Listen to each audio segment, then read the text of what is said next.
Maharashtra news सदैव आपल्यासोबत। नमस्कार, मी ज्योती। गरजा महाराष्ट्र न्यूज मध्ये आपल्या सर्वांचं स्वागत। नजर टाकूया आजच्या हेडलाईन्सवर। ठाण्यातील नर्सिंग ट्रेनिंग सेंटरला अरुणा शानबाग यांचे नाव देण्याचा राज्य सरकारचा निर्णय। मुख्यमंत्र्यांनी ट्विटरवरून केली घोषणा। अहमदनगर जिल्ह्यातील एकाही साखर कारखान्याने शेतकऱ्यांना वेतन न दिल्याच्या निषेधार्थ स्वाभिमानी शेतकरी संघटनेच्या वतीने राहुरी तहसील कार्यालयासमोर धरणे आंदोलन। आणि सोलापूर शहर आणि परिसरातील तापमान 44 अंशाच्या घरात। गरजा महाराष्ट्र न्यूज सदैव आपल्यासोबत। आता बातम्या विस्तृतपणे। Islamic State of Iraq and Syria या दहशतवादी संघटनेकडे खंडणी आणि कर रूपातून रोज $10 लाख जमा होत असल्याची धक्कादायक माहिती उघड झाली आहे। रेड कॉर्पोरेशन या स्वयंसेवी संस्थेने केलेल्या सर्वेक्षणाचा हवाला देत अमेरिकेतील न्यूयॉर्क टाइम्स या आघाडीच्या वृत्तपत्राचे याबाबतचे वृत्त प्रसिद्ध करण्यात आले। लष्कराच्या शस्त्रांची लूट करून जमीन आणि इमारती बळकावून तसेच संघटनेतील दहशतवाद्यांनी कमीत कमी पैसे देऊन आयसिस पैशांची बचत करत असल्याचंही या वृत्तात म्हटलंय।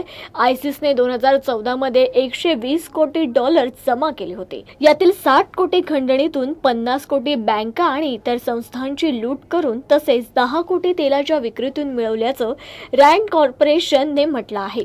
आयसिसचे दहशतवादी सतत आपला ठावठिकाणा बदलत असून यामुळे त्यांचा माग काढणं अवघड जात आहे। रँड कॉर्पोरेशनच्या म्हणण्यानुसार इराक सरकारच्या कर्मचाऱ्यांकडूनही आयसिसने कर गोळा केलाय। याची रक्कम सुमारे $30 कोटी आसपास आहे। तर उत्तर इराकमधील कंपन्या त्यांच्या नफ्याच्या 20% रक्कम टॅक्स रूपाने आयसिसला देत आहेत।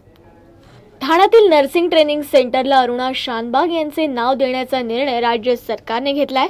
मुख्यमंत्री देवेंद्र फडणवीस यांनी मंगळवारी ट्विटरवरून ही घोषणा केली आहे। केईएमच्या परिचारिका आणि रुग्णालय कर्मचाऱ्यांची अरुणा यांच्या नावे राज्य सरकारने एक मोठा पुरस्कार जाहीर करावा अशी इच्छा व्यक्त केली आहे। सोमवारी अरुणाने अखेरचा श्वास घेतला। त्यावेळी त्यांचा अखेरचा निरोप घेण्यासाठी परिचारिकांनी मोठ्या प्रमाणात गर्दी केली होती।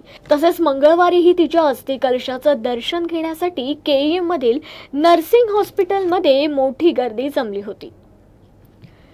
सरकारबाबत शिवसेनेची नाराजी आणि मंत्री सचिवांमधील कुरबुरीच्या बातम्या येत असल्या तरी सरकारमध्ये सर्व काही आलबेल आहे असा दावा मुख्यमंत्री देवेंद्र फडणवीस यांनी केला। युती सरकारला 6 महिने पूर्ण झाल्याबद्दल मंत्रालय आणि विधिमंडळ वार्ताहर संघातर्फे आयोजित वार्तालाप कार्यक्रमात मुख्यमंत्री बोलत होते। शिवसेनेचे पक्षप्रमुख उद्धव ठाकरे यांच्याशी आपला नियमित संवाद आहे। आजही मी त्यांच्याशी बोललो असं फडणवीसांनी सांगितलं। जैतापूर अणुऊर्जा प्रकल्पाचं समर्थन करणाऱ्यांनी एकदा चेर्नोबिल आणि फुकुशिमाला भेट द्यावी असा सल्ला शिवसेनेच्या मुखपत्रातून देण्यात आला होता। याकडे लक्ष वेधले असता असे सल्ले आम्हाला मिळतच असतात असा टोला मुख्यमंत्र्यांनी हाणला। मंत्र्यांमध्ये बेबनाव असल्याच्या वृत्ताचं खंडन करून मुख्यमंत्री म्हणाले, सर्व मंत्र्यांचे उत्तम सहकार्य लाभत आहे।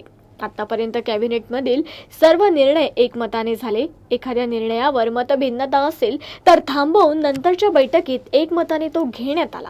शिवाय राज्यमंत्र्यांना अधिकार प्रदान करण्यात आलेत। मंत्रिमंडळाचा विस्तार आणि महामंडळावरील नियुक्त्या लवकरच केल्या जातील असंही त्यांनी हसत सांगितलं। हिट अँड रन प्रकरणी 5 वर्षांची शिक्षा होऊन सध्या जामिनावर सुटलेला अभिनेता सलमान खान याला दुबईला जायचंय। यासाठी त्यांनी बुधवारी उच्च न्यायालयात रीतसर अर्ज केला। मात्र न्यायालयाने यावर तातडीने सुनावणी घेण्यास नकार दिलेला आहे। सलमानच्या दुबई वारीचे आता काय होणार याचा फैसला आता पुढील आठवड्यात होणार आहे। सलमानला व्यावसायिक कामासाठी दुबईला जायचं असून त्यासाठी त्याला परवानगी द्यावी असं त्याच्या वकिलाने न्यायालयाला सांगितलं।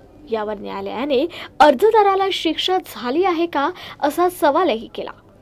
सलमानला शिक्षा झाल्याचं कळल्यानंतर न्यायालयाने या अर्जावर तातडीने सुनावणी घेण्याची आवश्यकता नसल्याचं स्पष्ट केलं। हिट अँड रन प्रकरणी सलमानला झालेल्या शिक्षेसंदर्भातील सुनावणी येत्या 15 जून रोजी होणार आहे। पोलिसांमध्ये तंबाखू सेवनाचे प्रमाण 70% असून 35% पोलिसांमध्ये कर्करोगाच्या शक्यतेची लक्षणे दिसून आल्याचं कॅन्सर पेशंट अँड असोसिएशनने केलेल्या सर्वेक्षणात समोर आले।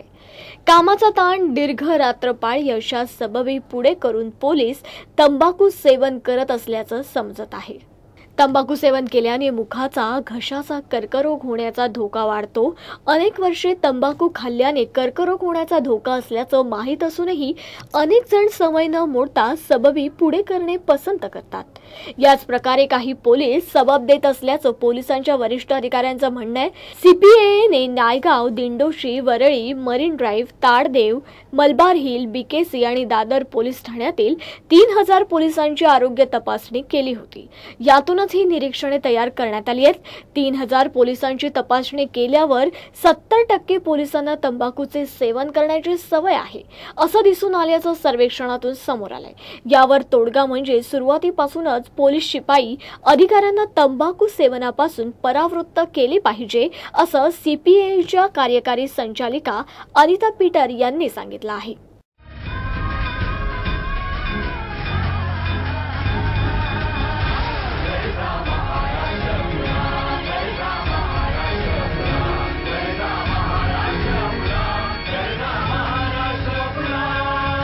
गर्जा महाराष्ट्र न्यूज सदैव आपल्यासोबत।